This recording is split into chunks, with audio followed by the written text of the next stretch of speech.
Assalamualaikum warahmatullahi wabarakatuh. Alhamdulillah, adik-adik semua, di kesempatan ini Bapak masih bisa menyempatkan lagi untuk melanjutkan materi pembelajaran dari anatomi fisiologi. Dan bahasan di kesempatan ini Bapak masih membahas bahasan tentang sistem endokrin, dan pokok bahasannya yaitu melanjutkan dari anatomi fisiologi. Dari sistem endokrin itu sekarang membahas tentang pemeriksaan pada sistem endokrin. Ya, nah ini pemeriksaan pada sistem endokrin. Adik-adik semua, ya, seorang dokter atau ahli medis lainnya dari berbagai profesi itu dapat melakukan diagnosa mengenai gangguan pada tubuh pasien setelah dilakukan pemeriksaan. Nah, pemeriksaan itu baik dilakukan pemeriksaan diagnostik maupun pemeriksaan fisik. Nah, di kesempatan ini Bapak akan membahas dari pemeriksaan diagnostiknya dulu, ya. Nah, tapi dari pemeriksaan fisik pada sistem endokrin dilakukan pada beberapa titik organ yang menjadi letak adanya kelenjar, karena memang fokus pemeriksaan fisik itu terdapat pada anatominya, pada organnya. Dan biasanya pemeriksaan fisik yang dilakukan dengan prosedur yang ada yaitu dengan cara palpasi pemeriksaannya, perkusi, inspeksi, dan auskultasi. Ya, palpasi biasanya melakukan rabaan, ya, perkusi melakukan ketukan, inspeksi dengan memperhatikan, melihat, dan auskultasi mendengar dengan menggunakan stetoskop. Ya, nah itu pemeriksaan yang akan Bapak bahas di kesempatan ini. Ya, nah sekarang pemeriksaan diagnosa. Ya, nah adik-adik semua, pemeriksaan diagnostik pada sistem endokrin itu dilakukan dengan beberapa teknik dan prosedur yang ada. Di antaranya dengan cara melakukan apa saja? Nah, dengan cara melakukan CT scan, yaitu komputer tomografi scan otak, ya. Jadi CT scan otak. Nah, CT scan ini tentu dilakukan ada tujuannya. Untuk apa? Yaitu untuk mengetahui adanya kelainan pada kelenjar hipofisis atau hipotalamus dengan gambaran di komputer. Karena alat CT scan itu nanti mutar, ya, nah itu bisa diketahui gambarannya dalam sebuah komputer karena nanti memantulkan sinar X yang ada di alat tersebut. Nah, tentunya ketika melakukan pemeriksaan CT scan ini diperlukan penjelasan pada siapa? Pada pasien, agar ya ketika melakukan pemeriksaan ini tidak banyak melakukan gerakan-gerakan selama prosedur CT scan, karena CT scan hasilnya nanti tidak maksimal, ya. Nah, biasanya juga CT scan ini untuk mengetahui apakah kenampakan tulang tengkorak dan bagian-bagian tulang lainnya, bagian-bagian organ lainnya akan diketahui oleh yang namanya CT scan, ya. Itu pemeriksaan CT scan, ya, pemeriksaan diagnostik yang pertama, ya. Nah, selanjutnya pemeriksaan darah dan urin, ya. Pemeriksaan darah dan urin ini dilakukan dengan tes laboratorium. Tentunya menggunakan sampel darah dan urin, ya, dari milik si pasien. Nah, pemeriksaan darah dan urin ini dilakukan untuk apa? Ini untuk mengetahui ada tidaknya kadar hormon yang tidak normal bentuknya, ya. Karena ada hormon yang normal dan tidak normal. Nah, ini untuk mengetahui kadar hormon yang tidak normal, ya. Nah, kadar hormon seperti kadar growth hormon itu normalnya berapa angkanya? Nah, normalnya 10 pikogram per mili liter ya. Dan kadar hormon TSH yang normal yaitu 6 sampai 10 pikogram per mililiter ya. Nah, dan langkah-langkah yang dilakukan untuk pemeriksaan darah dan urin ini ada langkahnya ya. Pertama ya, jika mengonsumsi obat seperti kortisol maka dilakukan penghentian terlebih dahulu 24 jam sebelum pelaksanaan prosedur dilakukan ya. Jika obat tidak bisa dihentikan, lampirkan jenis dan dosisnya pada lembar pada lembar pengiriman sampel ya, ketika dikirim ke lab ya.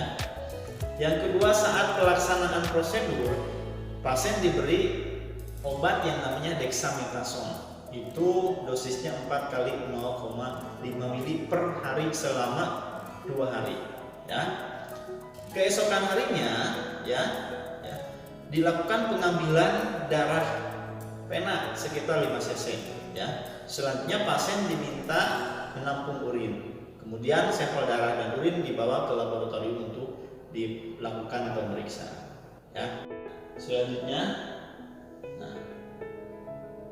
pemeriksaan diagnostik yang selanjutnya ada pemeriksaan kelenjar tiroid. Nah, pemeriksaan diagnostik kelenjar tiroid ini dilakukan dengan beberapa prosedur medis. Di antaranya seperti apa? Yang pertama yaitu RAI ya, uptake radioaktif. RAI ini itu mempunyai tujuannya untuk apa? Tentu dilakukannya ada tujuannya, yaitu untuk mengukur kemampuan kelenjar tiroid dalam menangkap iodium ya.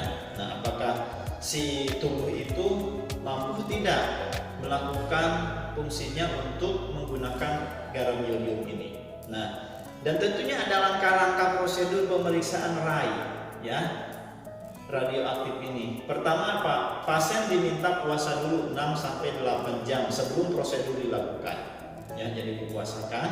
Yang kedua, saat pelaksanaan prosedur pasien diberi radioaktif iodium per oral sebanyak 50 mikrocurie ya. Yang kedua, yang ketiga, letakkan alat pengukur di atas kelenjar tiroid untuk mengukur radioaktif yang tertahan ya, nanti bisa ketahuan. Yang selanjutnya, nah, dalam keadaan normal persentase banyaknya iodium yang dapat ditahan oleh kelenjar ya, kelenjar tiroid sebanyak biasanya 10 sampai 35%. Jika kurang dari 10% itu dapat didiagnosa hipotiroidisme ya, sedangkan bila lebih dari 35% maka itu hipertiroidisme atau juga tirotoksisisme ya, tirotoksikosis, jadi keracunan daripada hormon tiroid ini ya. Nah, itu. Nah, selanjutnya juga ada di pemeriksaan diagnostik kelenjar tiroid ini T3 dan T4 serum. T3 itu hormon tiroid ya. Nah, pelaksanaan T3 dan T4 ini itu dilakukan dengan mengambil spesimen darah pena sebanyak 5 sampai 10 cc ya. Nah, nilai normal T3-nya itu, hormon tiroidnya itu untuk dewasa 0,2 sampai 0,3 mg per liter ya. Nah, itu. Ada juga uptake resin. Nah, ini untuk apa? Untuk mengukur jumlah T3, hormon tiroid atau thyroid binding globulin ya, yang tak jenuh tentunya.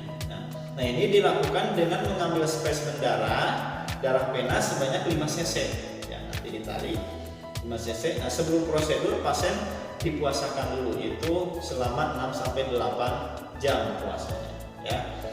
Yang selanjutnya ada protein bound iodine atau PBI. Nah, tes ini bertujuan untuk apa? Mengukur iodium yang terikat dengan protein plasma ya, mengukur iodium dengan yang terikat dengan iodium plasma dengan menggunakan spesimen darah pena sebanyak 5 sampai 10 cc ya. Nah, pasien diminta tentunya puasa dulu selama 6 sampai 8 jam. nilai normalnya 4 sampai 8 mg ya dalam 100 ml darah. Itu ya.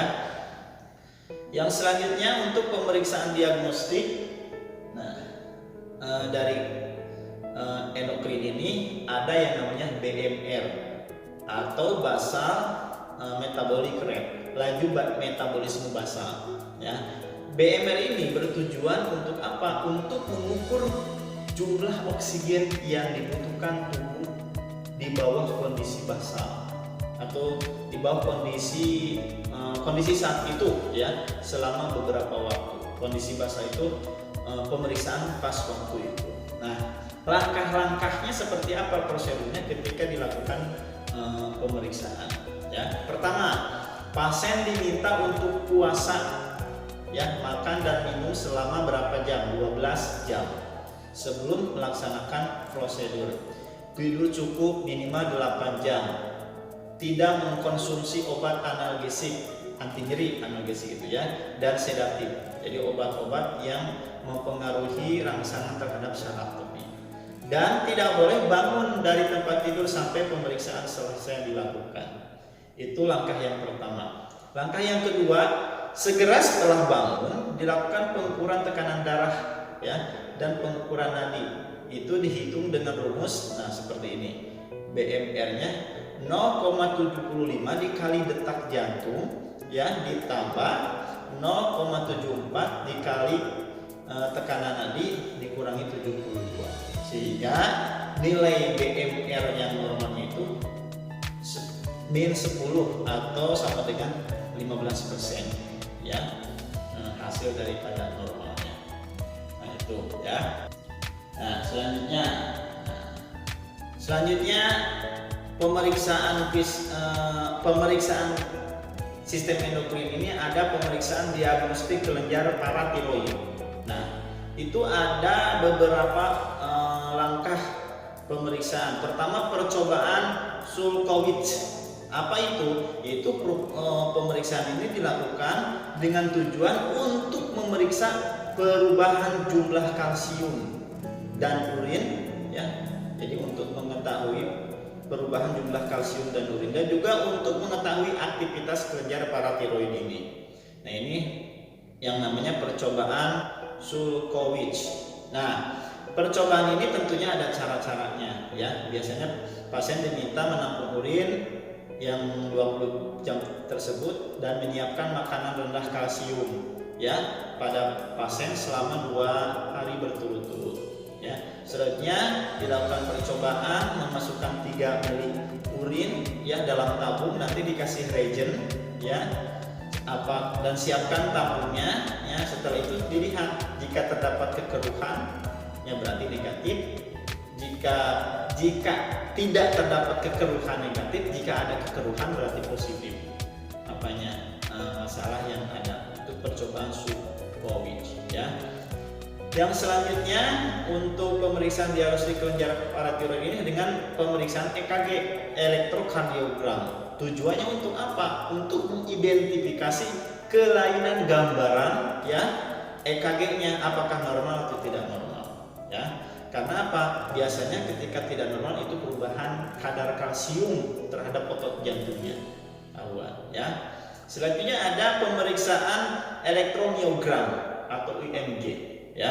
Nah, IMG ini bertujuan untuk apa? Untuk mengidentifikasi perubahan kontraksi otot ya, otot jantung akibat perubahan kadar kalsium serum. Nah, itu ya.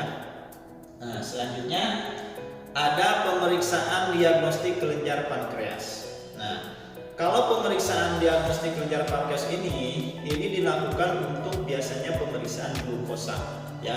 Dan pemeriksaan glukosa ini dilakukan dengan meminta pasien untuk berpuasa 8 sampai 10 jam sebelum prosedur dilakukan. Langkahnya seperti apa? Pertama, biasanya mengambil darah vena pasien sebanyak 5 sampai 10 cc ya. Kalau untuk penggunaan antikoagulasi, jika pemeriksaannya itu tidak dapat dilakukan dengan segera, maka mengambil darah vena itu. Yang kedua, jika pasiennya mendapat pengobatan insulin atau oral hipoglikemik untuk sementara tidak diberikan dulu, jadi stop dulu ya obatnya. Nah, yang ketiga, setelah dilakukan pengambilan darah dari pasien, maka makan minum dan obat-obatan diprogram ya, diberikan setelah pengambilan darah itu ya. Itu pemeriksaan kelenjar pankreas. Nah, selanjutnya setelah pemeriksaan diagnostik yang sebelumnya, ada pemeriksaan diagnostik kelenjar adrenal ya. Nah, pemeriksaan kelenjar adrenal ini untuk mendiagnostik suatu masalah ini dilakukan prosedur juga ya. Pertama, pemeriksaan hemokonsentrasi darah. Ini pemeriksaannya dilakukan untuk apa? Dengan mengambil spesimen darah ya dari pasien dari ujung jari, dari bagian ujung jari. Nah, bubuhi antikoagulan ke dalam darah, nanti diambil darahnya dicampur dengan antikoagulan ya, agar tidak terjadi pembekuan. Jadi nanti diambil antikoagulan tidak pembekuan. Nanti biasanya itu dari petugas lab ya. Yang kedua, pemeriksaan elektrolit serum ya, kalium, natrium, dan klorida. Nah, pemeriksaan elektrolit serum ini dilakukan dengan tes laboratorium dengan mengambil sampel darah pasien. Kalau nilai normalnya natrium itu 310 sampai 335 mg. Kalau kalium 14 sampai 20 mg dan klorida itu 350 sampai 375 mg. Nah, ini pemeriksaan elektrolit serum. Yang ketiga itu percobaan penil mandeli kecil atau PMA. Nah, percobaan ini bertujuan untuk apa? Dilakukan pemeriksaan ini untuk mengukur katekolamin dalam urin yang dilakukan dengan tes laboratorium. Nah, pada percobaan yang dibutuhkan yaitu sampel urin 24 jam sehingga hasilnya dikatakan normal, yaitu 1 sampai 5 mg ya kalau normal. Nah, itu. Selanjutnya ada simulasi tes. Nah, tes ini bertujuan untuk mendeteksi hipofungsi adrenal, penurunan fungsi daripada adrenal. Dilakukan dengan cara apa?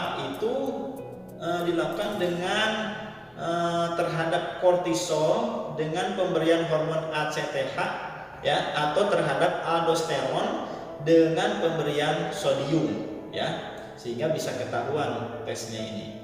Itu diantaranya pemeriksaan diagnostik kelenjar adrenal. Nah, itu dulu mungkin teman-teman dari berbagai penjelasan yang Bapak paparkan barusan dari pemeriksaan diagnostik ya. Ada pemeriksaan CT scan, ada dengan kelenjar tiroid, kelenjar paratiroid, kelenjar adrenal ya, dan sebagainya. Mudah-mudahan oleh adik-adik semua bisa dipahami ya. Itu saja, nanti bahasan selanjutnya dilanjutkan. Mudah-mudahan bisa dimengerti. Terima kasih atas perhatiannya. Semangat terus, belajar terus. Mudah-mudahan menambah pengetahuan ya. Bapak tutup. Wassalamualaikum warahmatullahi wabarakatuh.